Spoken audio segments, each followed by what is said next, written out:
పవన్ కళ్యాణ్ ఈసారి మంత్రి అవ్వడం మాత్రం పక్కానట. ఎమ్మెల్యేగా గెలిస్తే రాష్ట్రంలో మంత్రి పదవి, ఎంపీగా గెలిస్తే కేంద్రంలో మంత్రి అయిపోయినట్టే. అవును, పవన్ కళ్యాణ్ స్కెచ్ మామూలుగా లేదు. 2 చోట్ల నుంచి పోటీ చేస్తారట. అయితే గత ఎన్నికల్లో కూడా జనసేనాని 2 చోట్ల పోటీ చేశాడు, ఓడిపోయాడు. ఈసారి పవన్ పోటీ చేసేది 2 అసెంబ్లీ స్థానాల్లో కాదట, ఒక ఎమ్మెల్యే, ఒక ఎంపీ స్థానానికట. ఇప్పటికే ఖరారైన పిఠాపురం అసెంబ్లీ స్థానం నుంచి ఎమ్మెల్యేగా పోటీ చేస్తూ కాకినాడ పార్లమెంట్ స్థానం నుంచి కూటమి అభ్యర్థిగా పోటీలో ఉంటారట. జనసేనకు మంచి ఊపుందని భావిస్తున్న నేపథ్యంలో పవన్ 2 చోట్ల జయకేతనం ఎగురవేస్తాడని కూటమి భావిస్తుంది. 2 చోట్ల గెలిస్తే ఎమ్మెల్యే పదవికి రాజీనామా చేసి వేరే అభ్యర్థిని గెలిపించుకుంటారని, తర్వాత పవన్ ఎన్డీఏలో చేరి కేంద్ర మంత్రి కూడా అవుతాడని జనసేన వర్గాల్లో ఊహాగానాలు వినిపిస్తున్నాయి. గత ఎన్నికల్లో 2 చోట్ల పవన్ కళ్యాణ్ ను ఓడించింది వైసీపీ.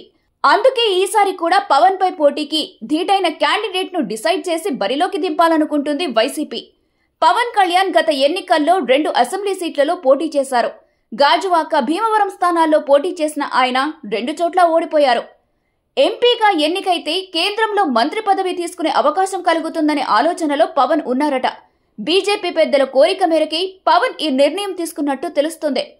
అయితే ఎంపీగా, ఎమ్మెల్యేగా పోటీ చేస్తే విమర్శలు వస్తాయనే భయం కూడా జనసేనను వెంటాడుతోంది. ఒకవేళ ఎంపీగా గెలిస్తే పవన్ ఢిల్లీ వెళ్లి కూర్చుంటాడని, రాష్ట్రాన్ని, పార్టీని గాలికొదిలేస్తాడని వైసీపీ నేతలు ప్రచారం చేస్తారు. వాటిని ఎదుర్కోవాల్సిన పరిస్థితి ఏర్పడింది. కానీ పవన్ అసెంబ్లీకి వెళ్లి జగన్ను ఎదుర్కోవడమే కరెక్ట్ అంటున్నారు.